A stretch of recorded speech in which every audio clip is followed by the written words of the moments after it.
Hey,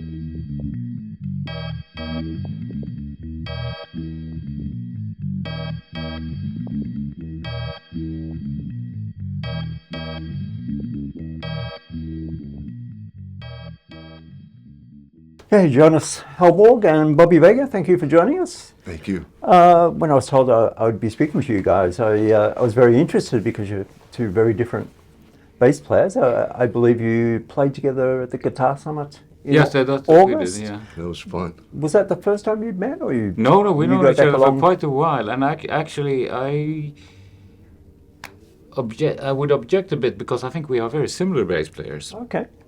You know, Yeah. very much in the approach to why music exists and what we are trying to do with it. It's actually shockingly similar. Okay. You know, and of course, I mean, the world likes to categorize and put in different boxes and frame things so they can be consumed. But if you step out of that, you would see that actually how we play music and why we play music and all that. It's Yeah. What are your thoughts on that, Bobby? No, it is because I've known of Jonas or I've heard for decades. And I was born and raised in San Francisco. And Jonas was on the other side of, and I don't even know where, but I just looked at him as a person that played.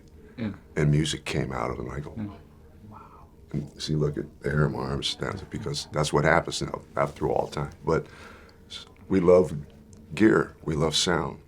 Yeah. We love music, and it's not a style. It comes out of us, and then they name it. And so there's so many different things besides just an instrument. Yeah. So, do you remember when music first made an impact on you when you were growing up? No. I mean, it's always been there. Yeah. I mean, I was told that when I was like 2 years old, I would stand on a little stool or a puff or whatever you call it in English and conduct Beethoven's Ninth Symphony. You know, I was always mesmerized by it, and it's always been there. There was no immediate moment or realization, and it kind of grew into me, and I went from doing that. And my dad was a bit of a freak. He was listening to Stockhausen and Kagel and Penderecki and Lutoslavsky, like all this kind of avant-garde stuff. Mom was into Mozart and Beethoven, and then all of a sudden Beatles happened. Actually, the Monkees first, and then the Beatles, and then wow, what's that? And then my eyes were open to blues, but not white people trying to imitate it, but you know, Leadbelly, Son House, Sonny Terry, Brown and McGee, and like all that kind of stuff, and then you know, and then it's kind of the avalanche started, and I wanted to play, and then Hendrix and Cream, and then when I was 14, Mahavishnu Orchestra. It's like, what is this? And yes, that's how it is. You, Bobby? I mean, it's always, I was born and raised in San Francisco. And so there was so much going on. And so by the time I was 7 years old, I was catching the bus to all kinds of neighborhoods. And that's where a lot of music, so I'd go, you know, Haight-Ashbury and all that stuff. And then all the different groups. So I'm basically I got really hooked on it, like probably about 68, 67. The Beatles was, you know, it was okay, but everybody was buying Beatles cards and Beatles wigs. and other people going, I want to play, and that didn't make me want to play. I just wanted to buy the cards and get the gum. You know? But what really got me is through life, we went to go live with my grandmother and grandfather. And what happened was, a long time ago, they would say, oh, you know, you're a soul brother or you're a surfer. And they would say that the surfer was more to like Jimi Hendrix, not the Beach Boys in San Francisco. We didn't have, who was surfing in San Francisco, right? So it was more like Led Zeppelin, Jimi Hendrix, Fat Mattress, right? Oh, Fat Man. Yeah. Chuck Berry, like different stuff like that. And then soul people were James Brown, Stevie Wonder, Motown, different things. So I was raised up in the house where upstairs was all the soul music and downstairs was all the rock and all the other stuff. And I loved it all. So it was all in there. And then I would, if I got in some kind of jam, I would just run a song in my head and I would pace myself, and that would be my pace of the day to get me through the motions of the Bay Area or San Francisco at first. Yeah. So it's that kind of stuff. And I used to go to the Carousel Ballroom on Fridays, and one day there was this place called Playland. It used to be a beach, like the boardwalk in Santa Cruz, where they had riots. Well, anyway, it turned into a concert place where Chet Helms did The Family Dog. One day I was walking there and we were cleaning birds from an oil spill. This guy goes, "Hey, you want to see a concert?" I said, "Yeah." He goes, "Come on, scrub the floors." So I scrubbed the floors, and I'd get to see the concert, and that was The Family Dog. So I get to see sound check. So that was really one of that got me very, very like bitten and hooked on music. And then I just go to all the music stores and watch people play because they wouldn't let you try them out.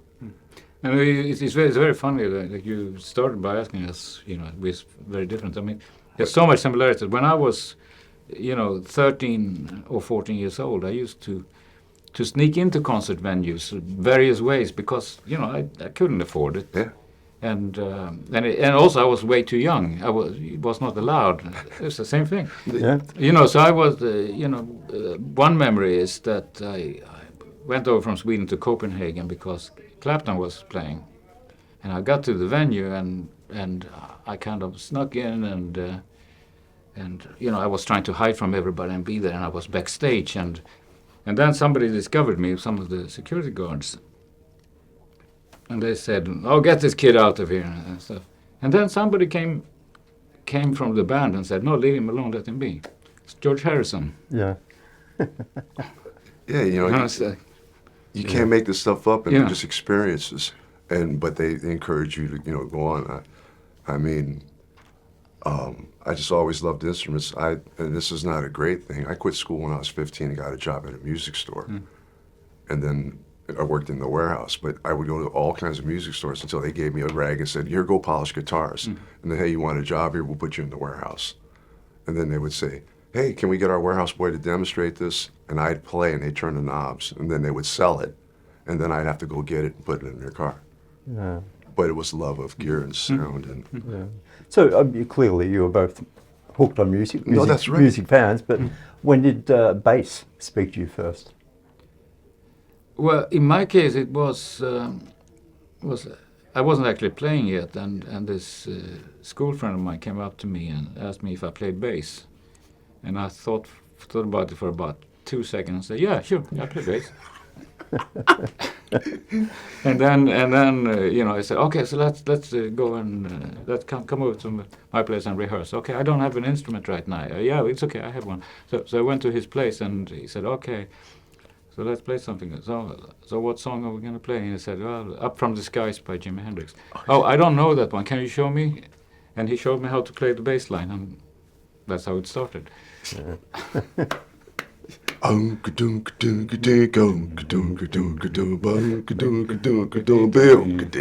put it's like.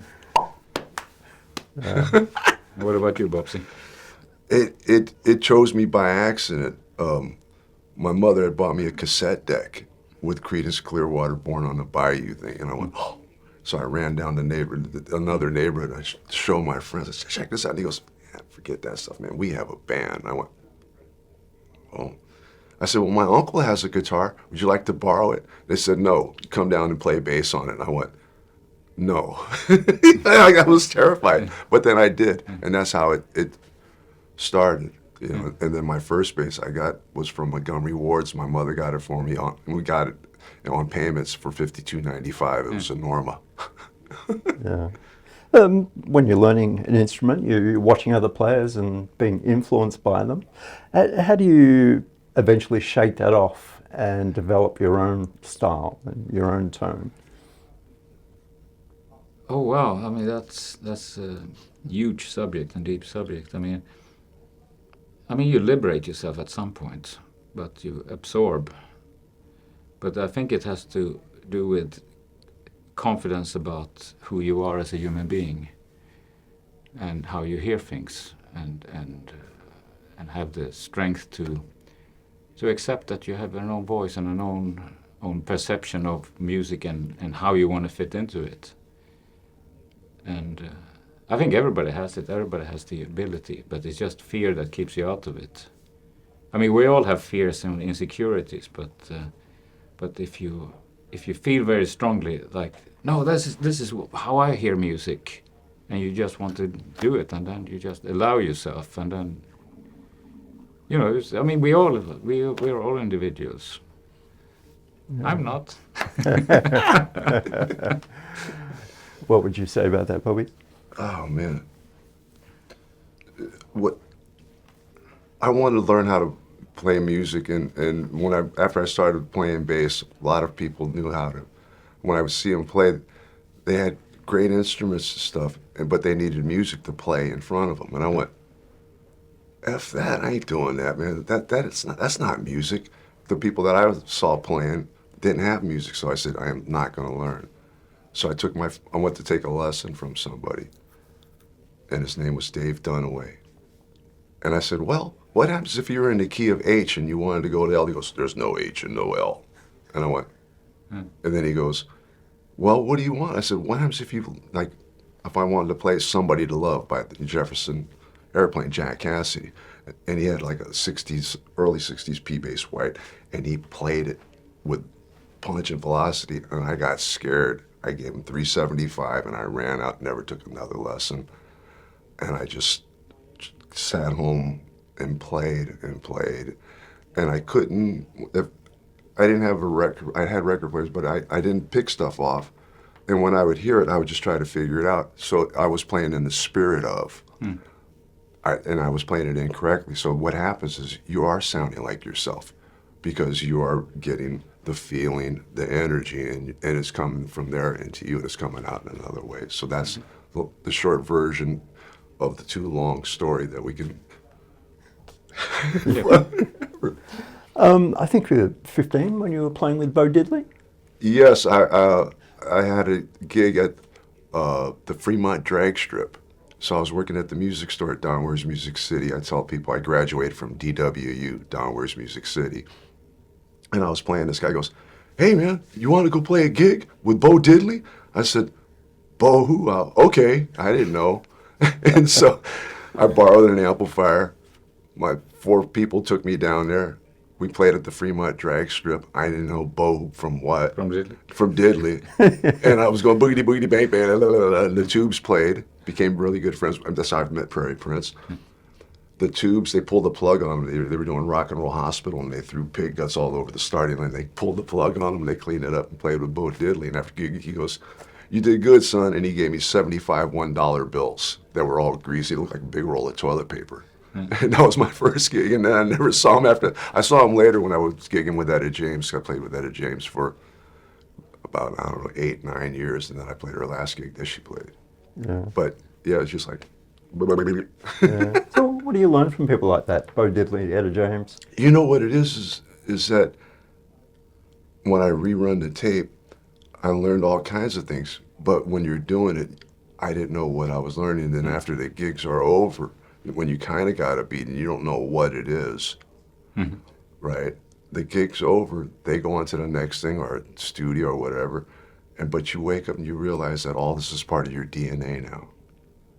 So it's different people of rhythm, motion, emotion, story, how to support somebody's story, right? Because that's what bass is, or that's what music is to get under and support somebody's story, whether it's vocally, instrumentally, and support and get under them. Keep it steady, open it up, get around, and then get it to go in dimension, forward, left, backwards. Yeah. And your first professional gig? Again, it's not as definite as Bobby's story. It's like, what is professional? Yeah, that's the other thing. We got paid some for some things, and it wasn't much. See? And then we kind of moved on to, and then all of a sudden, you're doing things that are recognized and that is so true. and also it's so very much like Bobby's saying about learning. Like you don't know what you learn when you learn it, and you don't know what situation you're in until you look back and say, oh my God, I did that. Yeah. You know, but at that point you're just catapulted into life, and you are living life, and also when you're into these extraordinary situations, it's just ordinary for you. It's just like another day at the office, and you just do things, and then you get to a certain point, and you stop and you look back and you say, oh my God, did that actually happen? Right. And then it's history, and then it's like a story and a narrative, and you lost it. And then when you look back and you think that, oh, that was so incredible, you lose sense of the importance of now, because it's now and the people you know now that matters. But people have this tendency to worship the past and say, oh, this and that band and this guy and this. Oh, you played with him. Oh my God! But no, it's right now. What do you actually sense? How do you observe and sense the reality of now and the food you're eating, the music you're playing, or the air you're breathing? I mean, that's what matters. It's not about the glory of the story, So, yeah. And to those kind of different points, it's true, because you just did it. Wow, I get to do this instead of cutting lawns or working, and you know what I mean, bagging groceries. Right. And I'm not trying to.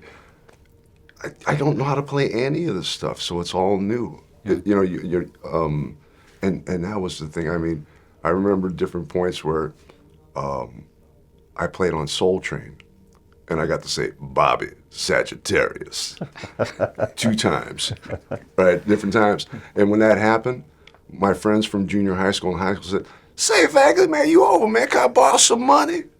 And it was a facade, because you didn't make nothing on Soul Train. Soul Train, hey, and no, it's an illusion, but it wasn't like, yeah, you over. They thought that, but it was just like another day at the office at a different venue or a different location or place. Yeah. You You both played with so many different artists, different styles. Bobby from Santana to Booker T to Etta James, Tower of Power. Joan Baez, all the time. Yeah. So what's the mindset going from one gig to another? What changes? What stays the same? Your heart and your soul, if it's able to adapt and support and close your eyes and imagine, and then you become part of the emotion, because it's all about emotion, how long you hold the note, how many you go ahead and play, how you stay out of the way. And so it's antennas up and seeing what everybody's doing to help support. Like with all the tunes, what do? Beat drum! Oh, okay. Boom.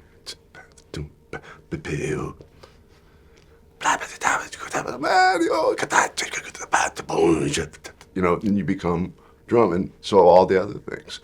That's what happens, because I never learned how to play any of this music. I just participated. And now when somebody goes, I play blues or I play jazz, and they go, what do you play? I say, I play music, and they go, what? And I say, well, after it's done, they name it. Because it's just music until somebody... Yeah.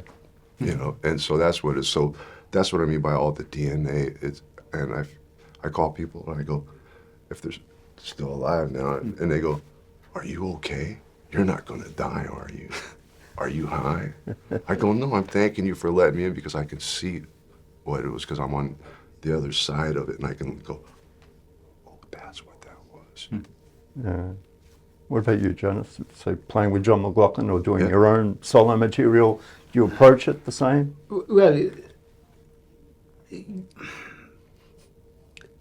it's again, everything is a hard question to answer, but yes. But if you look at it like this, that music is music, and you're dealing with time, you're dealing with rhythm, you're dealing with division of time, you're dealing with frequencies, you're dealing with the auditory sensory functions that you have. I mean, ears are there for you to hear space, basically. If you close your eyes and you listen to reflections coming back at you, you understand You understand the size of the room, the carpets, surfaces, and how is that happening? That is happening through divisions of frequencies in octaves and overtones and all this, and that is what you're hearing. Now, if you translate it into making music, it is that sort of awareness that comes to you if you play written music for so-called classical music, or if you're in India and you're playing with Indian musicians. It is you hear the note, you hear the gravity of say a root against a fifth. It's the same pull. Say you play a C, okay, a C, and then you play a G. Once you get to that G, you feel it. You feel kind of a pull back to the C again, right? These are just functions of our perception of space and time, and that is what music is. We are perverting, like we pervert so many things as human beings, like food and things, and music is another kind of perversion of a natural talent that we have for survival. And then that perversion turns into art, just like the visual thing, like you have Picasso perverting the shapes of people, and that is what we do. And so if you are playing with Johnny Mac, or you're playing with Indian musicians or Mongolian musicians or classical, it is about becoming aware of the sounds and how you understand the sounds. I did this thing once, which was Beethoven's triple concerto for cello, violin, piano, and orchestra, and I realized I want to internalize it. So I slept with the cassette for a month of that piece, just like listening to it, and by the time I'd done it, I knew it. So where do I put my fingers? It's not an issue anymore. I could play it and here or there, or any kind of position on the neck, but because I knew the music. Just as I know when I'm improvising, I get into this state and I listen. I'm trying to hear what it is I want to play, and it comes out. It's not an intellectual decision, and that way you can move into any kind of music and play anything, because if you can hear it, you can play it. I mean, hearing it in an internal sense, if you are aware of it, then all styles and genres disappear. It's just music. Just like Bobby was saying also, it's like the sound. Do you understand the sound? Do you understand the structure of it? And there are some very fundamental powers within music. If you look at the simplest forms, like what I said, like the root and the fifth, and you pull back, or you take time, you have a division of time which is just 4 beats per bar. If you start playing 6 beats within that, you feel this like dum dum dum dum da da da da da da da da da da, and you go da da da da da da dum dum. It's a pulling and stretching of things, and it's natural, and you just need to forget about what it's called and just try to experience it, hear it, and then and there you are, and then there is no division in music. Traditionally, the bass player and the drummer have a special relationship within a band or percussionist. Do you have a special musical relationship with a particular drummer that you really enjoy playing with? Yes. I have a very long relationship with this Indian percussionist called Selva Ganesh, who was also playing with McLaughlin and Shakti. And we have developed some stuff together that goes beyond what I've done with anybody else. But then also I played a lot with Michael Shreve, and that's a very, very close relationship musically also. And then I did one record with Tony Williams, which was amazing. That's deep. And we connected like this. That was fantastic. But that was, just 2 days in the studio. What about you, Bobby? There's so many, because it's just chemistry and then antennas up. Yeah. And then after that, you start having emotion. Yeah. And so, when I was, 16, 15, living at my grandmother's house, Greg Arrigo, the original drummer in Sly, used to come to my grandmother's house, pick me up with Jerry Martini, throw me in the back of their 240Z, and we'd go up to their house and play. David Garibaldi from Tower would come to my house knocking. He goes, "Hey, Bobby, what you doing?" He'd come up, and I had a kick snare and hat in my house, and we'd play. You know, so playing, before I played with Tower, when Rocco had a liver transplant, you know, I played with Tower, with David in a band called Funk Biscuit and Denise Williams Group. So all these different things. Mickey Hart, a bunch of different things, from percussionist or drummer in the Grateful Dead, Prairie Prince. So there's so many, and if you name 10 or 5, you're leaving 50 out. Yeah. So it's not fair, because what it is, it's where they land and open and close, where whatever kind of style that it is. It's like Charlie Watts had a stammer, and there's a couple of people that have that, but it's a style and a sound. And so can you make music with those sounds and create those emotions? And you know, also you can relate back to what Bobby said about be drum. Everybody's a drummer. Yeah. Or not.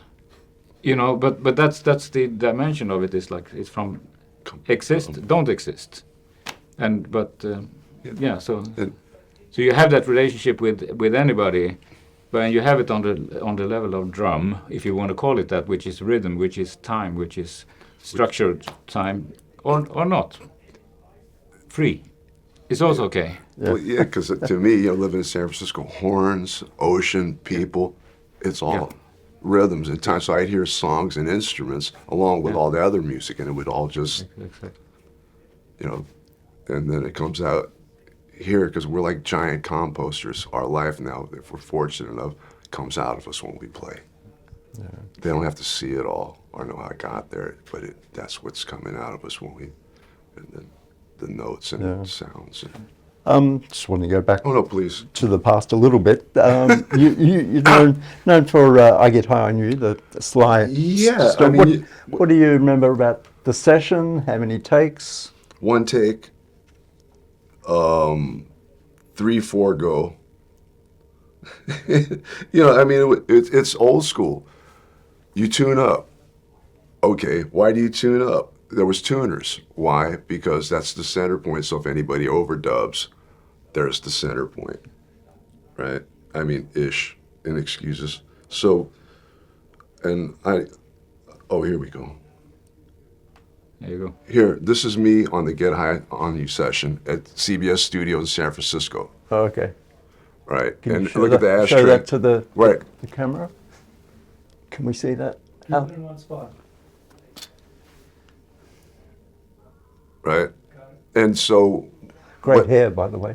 Yeah, well, that's what I mean. Hair today, gone tomorrow. Right. But and look, there's an ashtray. Yeah. But that's Columbia Studios in San Francisco before it came to Automat and somebody else, and then probably it's a dry cleaners now, probably. But that was the session. I used a Countryman Direct box. That's my 65 jazz bass that I bought for $239. I used Guild flat wound chromes, and I played through a twin reverb. And they said, Sly said, "Listen to this. Okay, you got it. Come on. Are you ready? Bobby, 3, 4. And if you listen to it, the bass starts off before the drums, and the drum, oh shit, and he started playing. So that's what that was, and it was one take. And then Sly, because of a composer, then he starts adding other things onto it. And so I was very blessed and lucky, because I learned how to record sitting with Sly overdubbing, and that's an art of overdubbing. Because when they would splice something back then, they'd pull out a razor, cut the tape, right? And that would ish the sounds. See, that's how messed up.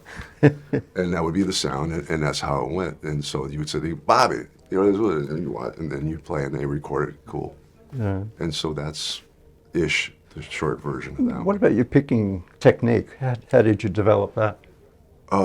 It was listening to so much music, but the one that really got me was Rocco, Preston and Tower of Power. Because, you'd go to the Carousel Ballroom or the Fillmore, in between bands, you'd hear boom, they would play, Tower, the first East Bay Grease record. and Bill Graham was just Tower Power, and he was on San Francisco label, and so I saw them, and I didn't know, and I'm like, okay, cool, but it's the 16th ish. That's not 16th notes, but it's implied, and there's a emotion that goes. So that's where I got it from. So, or inspired by it, and I couldn't do it with my fingers, and so I started playing with a pick, because I wanted to play with a pick, not my fingers, because I couldn't do it and it hurt. So this was more the thing. Yeah. So I imitated. Jonas, going back in time with you, playing in the Mahavishnu Orchestra with John McLaughlin, when you think back at the time, what are your memories? Oh, more specifically, just musical moments on stage. Well, one thing I remember that was kind of funny was that we did a record, and then we were going on tour, and we had 1 week's rehearsal, and we actually, I don't think we ran through any piece of music once even. Everybody was just fiddling with the stuff. And then the first gig was Hammersmith Odeon in London, and we hadn't really played the songs together ever. So, and we just went on stage, and it was fantastic. It was amazing. And that was, I mean, it's just like equivalent to being thrown into the cold ocean. Okay, can you swim? Yeah. Yeah. No, yeah.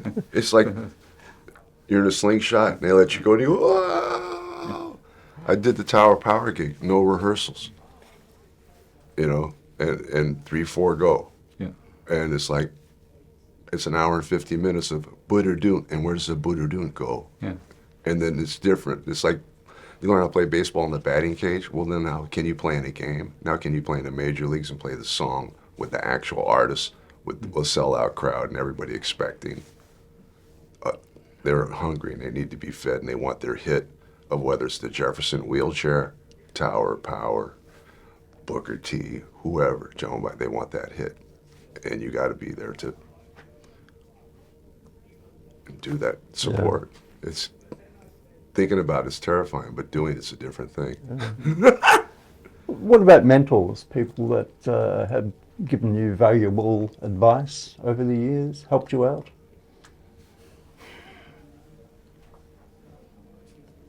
I don't know. There are. I mean, it's just like Bobby said about drummers. There are many, and if you start mentioning them, you leave some out. And it's been, it's. Again, I come back to this idea of it's about now. You do, and I think the whole society of humans, or society of beings in all, it's all interconnected. You're not an individual in that sense. You're connected to a greater intelligence, a greater mind, and it's all together. And so you tap into it. And how do you learn? You learn by being there and observing. It's not that somebody comes and tells you, "Oh, we'll do this and do that." No, you observe. Okay, here I am with Miles Davis. Miles Davis is sitting on the side of the stage, and you think, or you feel, or you're aware of the presence of all this monumental music that has happened over decades, and you are connected, and you see how he moves and stuff, and that he doesn't have to tell you anything. You just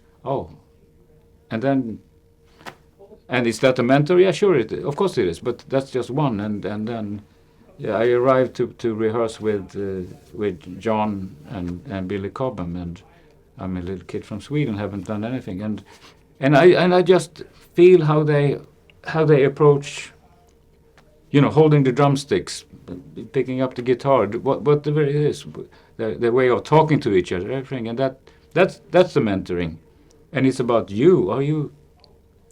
Are you experienced? I mean, are you opening your eyes? Are you there? Are you present? And again, coming back to that, be here now. Just be aware in this time. Don't think about what it's supposed to be or what the story is, or narrative or history. It's now. No, that's... who are you meeting now? Okay, we meet you. Okay, what is the history? You have a history. You have ancestors, and you are your grandfathers and great grandfathers, great grandmothers, mothers, sisters, and it's all here, and it's all connected. So it is not one individual. You tap into all this knowledge, this power, this emotions, this sounds, this art, this visions, this. So yeah, the world is a mentor, and we are all mentored by the same thing. Can you give up on your own ego and just feel it and be it? That's it. Yeah. It's so individual too, because it's not about ego. I played because I loved it, and it was my therapist. Mm-hmm. That's so when it's just, and then imitating our emotions, because that's how I got to play with all these different people. I would be able to put myself in that vibe of listening to the music and imitating not just the bass, the music. Yeah, and on that note, I mean, what is music for you? Right. It is the path of self-discovery. It is the therapy. I feel it so strong. If I am too busy with other stuff and I don't play for a couple of days, I suffer. And then when I play a lot of music, it aligns me. It makes me whole again. And I think this whole thing about, this great somebody musician. No, everybody should be a musician. And just have no fear. Just pick up anything and make a sound. And be that sound. And then that will heal you. It is healing. Yeah. I'm still learning how to speak English because each word means something different to each individual. And that's always a mother, father, instead of me saying a motherfucker. Oh, wait, beep! You hear it now, I think, for Dogle strings, brought you here. To the man on the street, some strings on a bass or a guitar. Oh, yeah, go ahead. How can that make that much difference? This is how we learn. Yeah. Right, and this is what we have in common because we're fans of sound. And all this it's really, if you're open, it's common sense that's not common sense because nothing's common anymore. Yeah. But then it's logic. Well, what's logic? Well, everybody's truth is their reality. Everybody's reality is their truth. Huh? So it all goes that way. So I think a string, the instrument picks the string. I know that sounds crazy, but so it's like cars with tires. What car handles better with what tires? Yeah. They're all different sounds, different tensions, different alloys. And then that's why the music is such a great thing too. 10 people can play the same instrument, it'll sound totally different. But with his knowledge and our experience and my knowledge and stuff of not professors, I don't have a degree, but if somebody's trying to get a sound, if they tell me who they inspired them, what they're trying to get to, I can help them with pickups, strings, and stuff. So when they hit the note, they get a reward, and then that starts them on the journey of finding stuff. So I know I didn't answer the question but they're so all different, right? But the string, a handmade string, is different from, or the attention to detail, an alloy, and that's where is it round, flat, chrome, hex core, round core. It's like bubblegum shrimp. It's just so much. Yeah, I have a long-running curiosity about everything that goes into playing in terms of gear. I mean, I designed amps, I built instruments, and even 30 years ago, I think it was, I started trying to figure out what about the strings. Why is this sounding like that, and why is this one sounding like that? So I at that time, I teamed up with Mark Dronch from DR Strings, and I started, pressuring him. Okay, what is this, and why is that, and and he said, no, I don't know. And then we started meeting people that had been making strings for decades and decades, and I went to Steinway, and I started pressuring the technicians there. Okay, why is this, and how is this? And I built up a knowledge base, and we started experimenting. And then about I don't know if it's like 7 or 8 years ago, I bumped into Andrea Lavelle from Brugal Strings, and I found a kindred spirit who, and he's mad scientist, and he was the one person I had found who is actually hands-on and who actually has understanding of all the what would you call it, mechanics and metallurgy, is that how you pronounce it, of different alloys and things so we started a great journey, and we started dealing with different strings. Then for the signature things that we did for me, the strings that has my name, I had this experience with nylon string guitars that I had some qualities that I wanted that I could never find in regular guitar strings or bass strings, and I figured out that it had to do with the core. The core in a nylon string is just a bunch of nylon filaments. It's not a solid core. And so I came to him and I said, "Can we do this with metal strings?" And he said, "No, that doesn't work. But we can use a braided core, like we do in cellos." So we did that. We took this core that is braided from very thin steel filaments, and we made a bass string out of it. And the result is this: that it's extremely flexible, which means that it takes care of a problem that is very well known for piano tuners, and that is that on a regular string with a solid core, the string doesn't start to vibrate exactly at the point where it goes over a saddle or a bridge. It's a little bit in, and that causes a disharmonic phenomenon where the fundamental is basically out of tune with the overtones, with the octaves coming up. And that is corrected with this string. This is absolutely perfectly in pitch.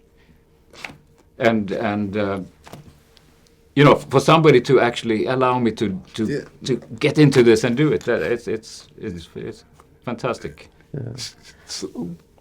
And that's the gull strings, and that's the relationship with the gull strings. No, and that, yeah, see, and mine is almost the same, but another way. You know, I told you, well, oh, do you remember something about that session? Yes, I had gilt flat chrome flats. Huh? I used to, you know, my first round ones were dark, funky strings. There was only 3 string manufacturers back a long time ago, and now people have. So I went through GHS, I went through Roto Sounds, I went through Labella, Diodario, all the, and Tomastic, Pyramid. It's like I said, bubblegum strip. And we hear these things, and we know these sounds because we have them all. My basses have all strings on them, not just one. It's whatever that we hear makes it, and that's why I'm very happy to be able to meet Jonas, because he can tell you this, and I go, I don't know, I hit it here, and he goes, yeah, and I go, yeah, oh, that's true. Yeah. Okay, thank you. What are you excited about at the moment musically? Oh, I mean, wow. You answer that. Yeah.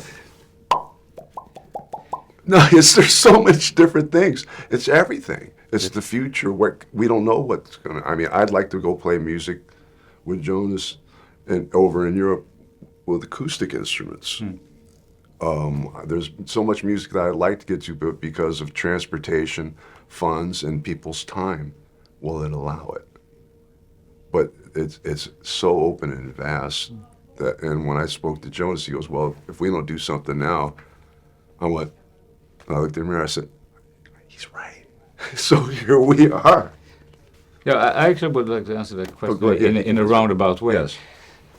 I guess that's what I do. I'm excited about music actually being played by people together in a room, whatever it is. And the problem with now, the problem with the state of society, with the state of technology, is people think that they can sit in their bedrooms and construct things on a computer and then send it to each other and believe that they are making music. They forget the very fact that music is something that you experience in the moment. Again, be here now, do it something together. And it's not about good or bad, it is about existence. You know, I can play with anybody. I have no problem. I can play with anybody who can't play, because you interact with sound. And that is what's exciting. No. You know, I play with my cats. You know, they can make music. Yeah. And you know, I had this experience once. I was in, you know, one of the Midwestern states, something, and I was out walking around in the fields, and there was a bunch of cows, and they saw me, and they started making sounds, and they were beautiful. They made incredible music, and that's it. That's exciting. You see, because it's being to being interaction. They saw me, and they started discussing amongst themselves what is going on here, and they made this universe of sonic No, it's true. beauty.